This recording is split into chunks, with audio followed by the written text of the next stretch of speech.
Limited అంటాను, ఈ విషయ సుఖాలు అంటాను చాలా లిమిటెడ్గా ఉండేది.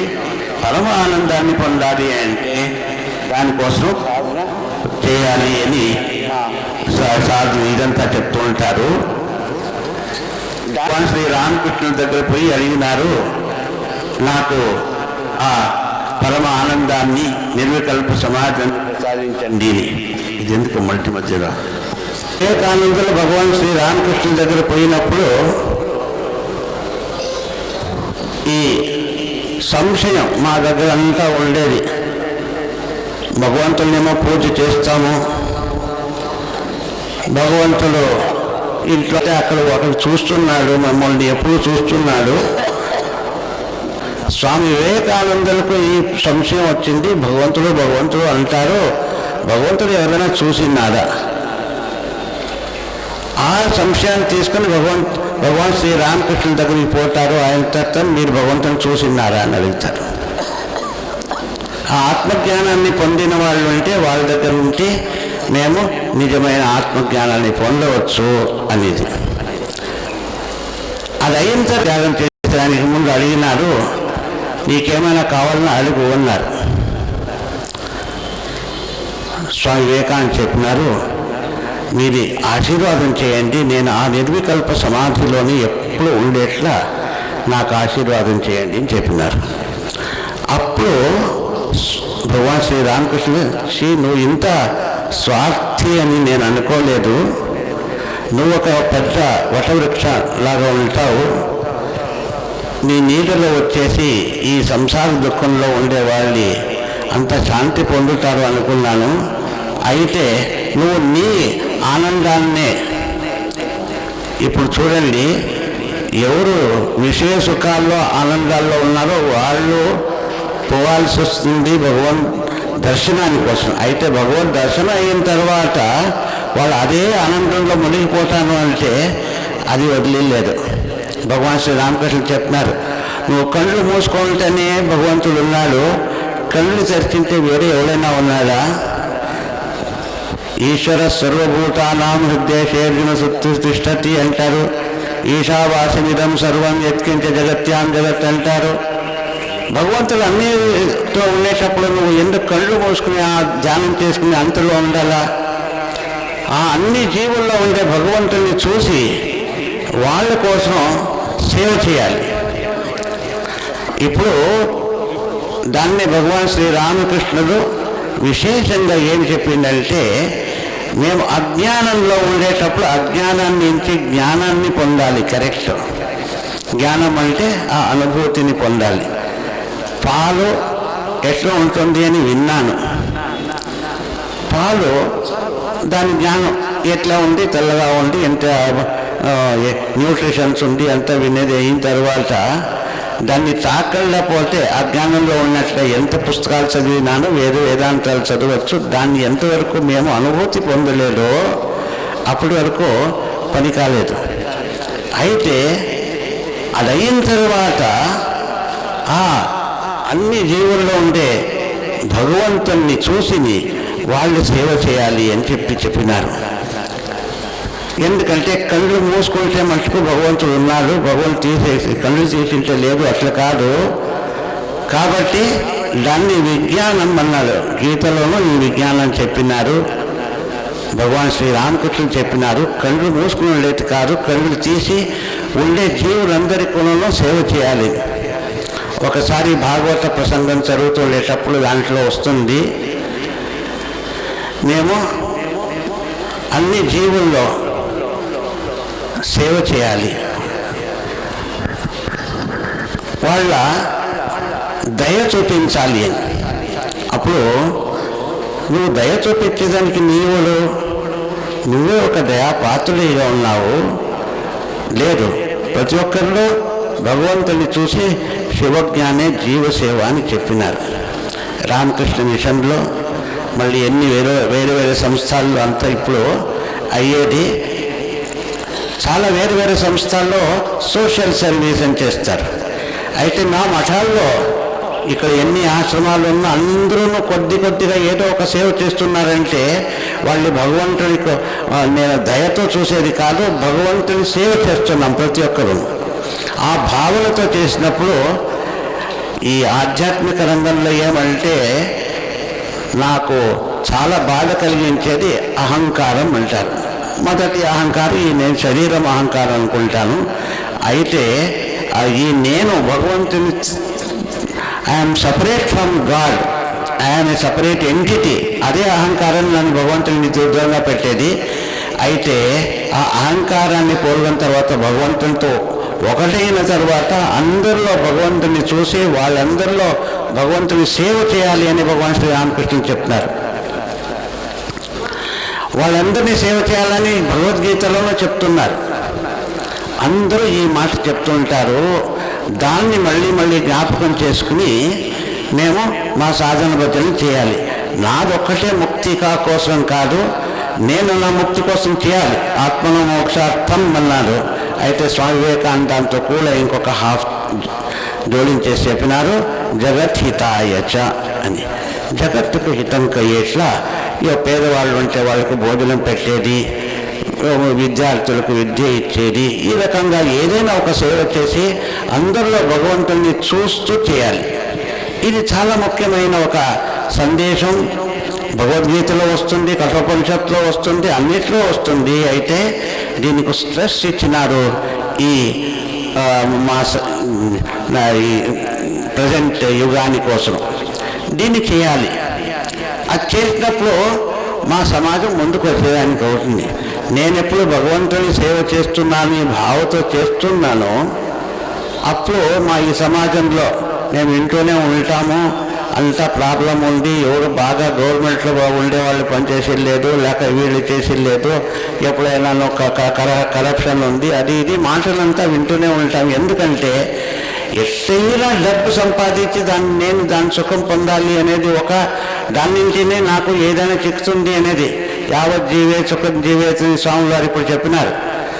అది చేస్తేనే అయ్యేది అనే భావన ఉంటే అదే చేయాల్సి వస్తుంది. అయితే ఎప్పుడు ఈ రకంగా నా అందరిలో భగవంతుడు ఉన్నాడు అని చూసి నాలోనూ ఉన్నాడు ఆత్మ జ్ఞానం పొందిన తర్వాత నేను చేసినప్పుడు ఆ భావనతో సేవ చేసినప్పుడు భగవంతునికి నేను పూజ చేసేదానికోసం ఎవరిని సూపర్వైజర్ పెట్టింది నేను సరిగా పూజ చేస్తున్నానని నేను నా వృత్తిపూర్వకంగా నాలో ఉండే క్షమత ఎంత ఉందో అంత చేసి బాగుండే పండ్లు బాగుండే పూలు తీసుకొచ్చి భగవంతుడికి ఎలా సేవ చేస్తానో ఆ రకంగానే నేను ప్రతి ఒక్కరి సేవ చేస్తాను. ఆఫీస్లో ఉండే టీచరు బాగా పోయి అక్కడ టీచింగ్ చేసేదానికోసం భగవంతుడి స్వరూపుడే ఆ విద్యార్థులందరూ ఉండేది. డాక్టర్ పోయి చేసేటప్పుడు ఆ రోగిలో ఉండే ఆ భగవంతుడే ఉన్నాడు అని ఆ రకంగా ఉండే భావనతో చేయాలి అని మళ్ళీ జ్ఞాపకం చేసే దానికోసం ఇప్పటి కోసం చెప్పినారు. మా భారతదేశం చాలా ముఖ్యమైనది. భారతదేశంలో ఆధ్యాత్మికత అనేది ఉంది, వేరే స్థలంలో అది లేదు, చాలా నష్టమైపోయింది. ఇప్పుడు స్వామి వివేకానంద చెప్తారు, ఎప్పుడైనా ఈ భారతదేశం నష్టమైపోతే పూర్తి విశ్వమే నష్టమైపోతుంది. కాబట్టి మేమంతా ఈ ఆధ్యాత్మికతని పెంచుకొని మళ్ళీ మేము విదేశాలకు ఇది ఇచ్చే చాలా పెద్దగా ఉంది ఇప్పుడంతాను. అయితే వేరే కారణాల వల్ల ఒక 1000 సంవత్సరాలు ఎవరిని బానిసలుగా స్లేవరీలో ఉండిన తర్వాత ఆ మెంటాలిటీ నుంచి ఇంకా మేము బయటికి రాలేదు. అయితే ఇప్పుడు ఆ విదేశాల్లోనూ మా భారతీయ సంస్కృతి, యోగా, మెడిటేషన్ దీనికంతా చాలా డిమాండ్ ఉంది. ఇప్పుడు ఇక్కడి నుంచి చాలా మహాత్మాలు అక్కడ పోతున్నారు. ఏ రకంగా కావాలంటే ఆ రకంగా వాళ్ళకంతా ఇస్తున్నారు.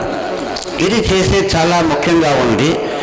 అయితే భారతాన్ని ఎట్లయినానో ఈ పొలిటికల్ దీంట్లో ఎట్లయినా దాన్ని చిన్నగా చేసి పెడితేనే దాన్ని కంట్రోల్ చేసేదానికి అయ్యేది అనేది ఒక పుస్తకం కొత్తగా వచ్చింది, బ్రేకింగ్ ఇండియా అని.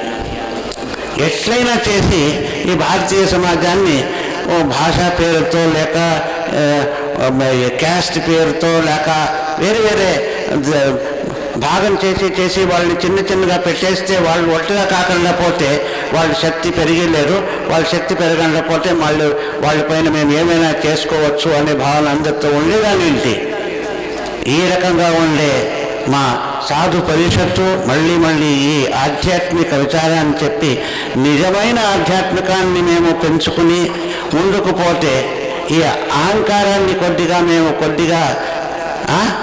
కంట్రోల్ చేసుకుంటే ఈ మా భారతదేశాన్ని మీరు చూస్తున్నారు. ఇంత కష్టం ఉండేటప్పుడు స్పేస్ టెక్నాలజీ అనండి, ఐటీ టెక్నాలజీ అనండి, ఎక్కడ చేయి పెడితే అక్కడనే ముందుకు పోతున్నారు. అయితే మా ఈ అందరూ దీన్ని అభ్యాసం చేస్తూ మా సమాజంలో ఎవరైనా ఉండి స్వామి వివేకానందులు భారతం అంటే చాలా ప్రేమించేవాళ్ళు. He was love for India అంటే ఇంకేమి ఎవరు ఆయన చెప్పేదానికి అయ్యేది లేదు. ఆయన వాపసు వచ్చినప్పుడు ఆయన శిష్య ఒక ఆమె చెప్పినాడు, స్వామిజీ నేను మీకు సేవ చేయాలి, ఏదైనా ఒక బిల్డింగ్ కావాలన్నా ఏమో చెప్పండి అంటే ఆయన ఏమీ అడగలేను, భారతాన్ని ప్రేమించు అని చెప్పినారు. వచ్చినందుకు వారికి సంపూర్ణంగా పరిషత్తు తరఫున మీ అందరి తరఫున ధన్యవాదాలు తెలుపుతున్నాం. హరి ఓం. నేను అన్ని సాధు సమాజం అన్ని మహాత్ములకు మా ఆశ్రమానికి వచ్చేదానికి ఆహ్వానం వస్తున్నాను. And please come, all of you please come అండి. ధన్యవాదాలు. తర్వాత ఇప్పుడు పూజ్యశ్రీ శ్రీ సద్గురు మందిరాధిపతులు బళ్ళారి నిత్యానంద భారతీ స్వాముల వారు ఆ యొక్క దివ్యవాన్ని అందిస్తారు. హరి ఓం. మైక్ 25 నిమిషాలు. ఇంకో మైక్ పెట్టుకోవాలి, 3 అన్న ఉండాలి కదా. ఉన్నాయి ఎప్పుడు ఇక్కడే ఉండాలి.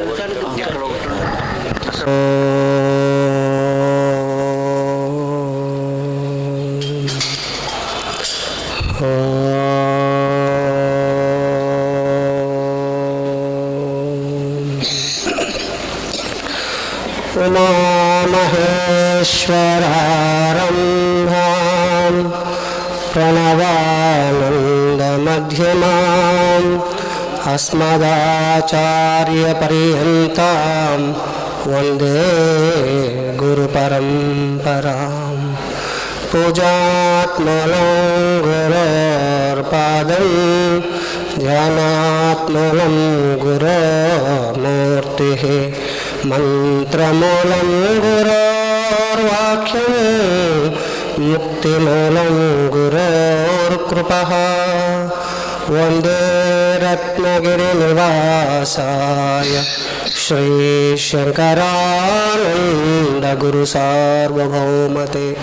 ఓం నమో భగవతే శ్రీమదుమామహేశ్వరాయ. శ్రీమదుమామహేశ్వరులకు ఉమామహేశ్వర గురుపీఠ పరంపరాచార్యులకు ప్రణవిల్లుతూ సద్గురుదేవుని దివ్య చరణారవిందములకు శిరసాష్టాంగ దండత్వం ఆచరిస్తూ పరమహంస పరివిరాజకాచార్య పరమ పూజ్య ఆచార్య శ్రీ శ్రీ శంకరానందగిరి స్వామీజీ యొక్క దివ్య చరణారవిందములకు అఖిలాంధ్ర సాధుపరిషత్ అధ్యక్షులు మరలా ఈ పూటకు సభాధ్యక్షులైనటువంటి స్వామీజీకి నమస్కరిస్తూ వేదికస్థ మహాత్ములకు మాతాజీలకు అందరికీ దివ్య చరణాలకు నమస్కరిస్తూ జగతః పితరౌ వందే పార్వతీ పరమేశ్వరు అన్నట్టుగా పార్వతి పరమేశ్వర స్వరూపులైన మీ అందరి చరణారవిందములకు నమస్కరిస్తూ శివాయ గురవే పరబ్రహ్మనంటూ ఒక్క 2 నిమిషాలు నోరున్న వాళ్ళందరూ భగవన్నామ స్మరణ చేయండి. నోరు ప్రతి ఒక్క జీవికి ఉంటుంది. కుక్కకుంటుంది, ఆవుకుంటుంది, గేదెకుంటుంది. అది ఎప్పుడైనా రామ కృష్ణ అన్నదా? అనలేదు. ఒకవేళ మనకు నోరుండు కూడా భగవంతుని మనం అనకపోతే నెక్స్ట్ కనుక బోలో సద్గురు మహారాజుకి. ఓం గురునాథ ఓం గురునాథ ఓం గురునాథ శ్రీ గురునాథ శ్రీ గురునాథ సద్గురునాథ సద్గురునాథ మమ గురునాథ సద్గురునాథ అందరూ అంటున్నారా? ఇప్పుడు భగవంతుడు 2 కళ్ళు ఇచ్చాడు, ఒకే పని పెట్టాడు చూసేది. 2 ముక్కు రంధ్రాలు ఇచ్చాడు, శ్వాస పీల్చేది ఒకే పని పెట్టాడు. 2 చెవులు ఇచ్చాడు, ఒక శబ్దాన్ని వినోదించాడు. నోరు మాత్రం ఒకటిచ్చా. సద్గురునాథ దీన దయాళ, సద్గురునాథ దీన దయాళ, సద్గురునాథ దీన బంధో మమ గురునాథ, మమ గురునాథ ఆపద్ బాంధవ శ్రీ గురునాథ, ఆపద్ బాంధవ గురునాథ అనాథ రక్షక మమ గురునాథ, అనాథ రక్షక మమ త్రిమూర్తిరూప సద్గురునాథ త్రిగుణాతీత జయ గురునాథ, త్రిగుణాత బ్రహ్మస్వరూప ఓం గురునాథ, బ్రహ్మానంద గురునాథ ఓం గురునాథ, ఓం గురునాథ ఓం గురునాథ, గురునాథ రత్నగిరి నిలయ జయ గురునాథ, రత్నగిరి నిలయ జయ గురునాథ శంకరానంద గురు జగద్గురునాథ, శంకరానంద గురు జగద్గురు. 160 రోజుల సంసారాన్ని పట్టుకొని ఉన్నాం. ఒక గురునాథ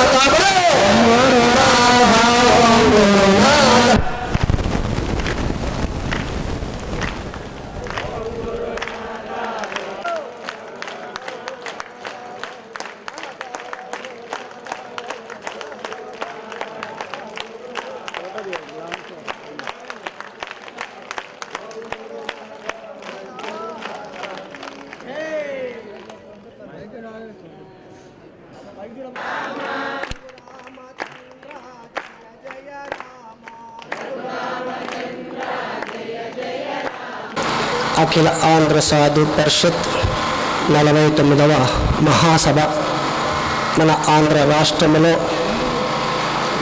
2వ బాంబేగా వ్యవహరించబడినటువంటి ఈ కడప పురపట్నంలో ఎంతో సుందరంగా, ఎంతో వైభవంగా మా పూజ్య శ్రీ శంకరానందగిరి స్వామి సకలాంధ్ర సాధు పరిషత్ అధ్యక్షతతో నిన్న ఊరేగింపు ఎంత శోభాయానం ఉందంటే 48 అఖిలాంధ్ర సాధు పరిషత్తు చూసాము.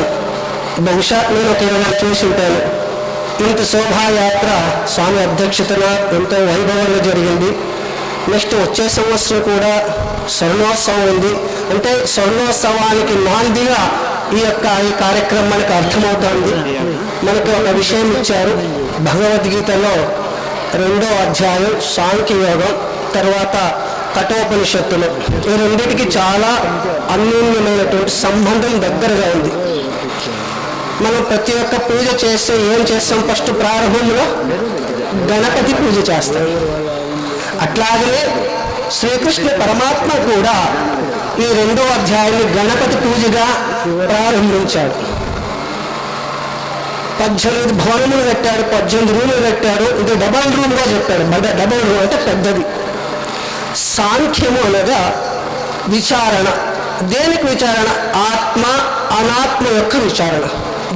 దృశ్య వివేకాన్ని గురించి ఈ అధ్యాయంలో భగవంతుడు అర్జును నిమిత్తంగా మనందరినీ ధన్యం చేయడానికి ఈ 2వ అధ్యాయంలో అందులోనే ప్రప్రథమంగా కర్మల గురించి చెప్పలేదు, భక్తిని గురించి చాచలేదు, జ్ఞానాన్ని గురించి చెప్పలేదు, తర్వాత కర్మల గురించి కూడా చెప్పలేదు.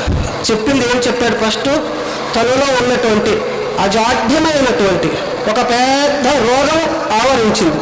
ఒక చాలా సీరియస్ ఉన్నటువంటి పేషెంట్కి డాక్టర్ ఫస్ట్ ఏం చేస్తాడు? ప్రథమ చికిత్స చేసిన తర్వాత దానికి కావాల్సినవన్నీ చేస్తాడు.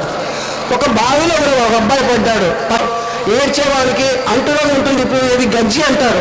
అది కోరుకుంటే అందరికీ వ్యాపిస్తుంది. అట్లాగనే అది అర్జునుకు ఉన్నటువంటి ఆ యొక్క వ్యామోహంతో కూడినటువంటి, ఆ క్షుద్రముతో కూడినటువంటి, విషాదముతో కూడినటువంటి హృదయాన్ని బాపి భగవంతుడు మంచి మాట చెప్తాడు. ఏమని? అయ్యా, ఇది మీకు తగదు. ఎందుకు? నీవు రాజు నీ యొక్క ధర్మం ఏమిటి? నీ ధర్మమే క్షత్రియ ధర్మం. అందువలన ఇక్కడ 3 నిరూపణ చేశాడు భగవద్గీతలో స్వామి. ఒకటి ఆత్మ యొక్క అమరత్వం తమంతో పోతుంది. ఈ రెండు మాత్రం జ్ఞానంతో ప్రతిపాదిస్తారు. కనుకనే భగవంతుడు మనకి అందువలనే నయమాత్మ బలహీనైన లభ్యతే మాండూక్యోపనిషత్తు కూడా చెప్తుంది. ఆత్మ బలహీన అనగా క్షుద్రమైనటువంటి అంటే విషాదముతో కూడినటువంటి పరిచ్ఛిన్నముతో కూడినటువంటి ఆ భక్తికి ఆ హృదయానికి ఎట్లయితే అతుక్కోదో అందులోనే కఠోపనిషత్తులు కూడా చెప్తారు స్వామి. శ్రేయ మార్గము, ప్రేమ మార్గము, 3 వరాలు కోరుకోమంటాడు యమధర్మరాజు. ఒకటి వరం ఏమిటి? ఇప్పుడు మనం చనిపోయి ఉంటారు ఎవరైనా శ్మశానంలో ఉండి పాతి పెట్టి వచ్చాం, సాయంకాలానికి తిరిగి వస్తే ఏమంటాడు? ప్రేతము అంటాడు. యమలోకానికి పోయినటువంటి నచికేతుడు మరలా తిరిగి తన తండ్రి దగ్గర వస్తే నన్ను ప్రేతం అనుకోవచ్చును స్వామి, నా స్వప్నప్తి స్వరూపత నా కుమారుడు అనేటువంటి భావన మా తల్లిదండ్రులకి ఇవ్వు అంటాడు. సరే అంటాడు. రెండో వరాన్ని కోరుతాడు. ఏదైతే నాచికేత అగ్ని అంటే మన భూలోకానికి విద్యుక్తమైనటువంటి కర్మల గురించి సత్కర్మల గురించి అన్నిని కూడా క్షుణ్ణంగా వివరిస్తాడు. ఆ తర్వాత 3వ వరం కోరుకోమంటాడు. స్వామి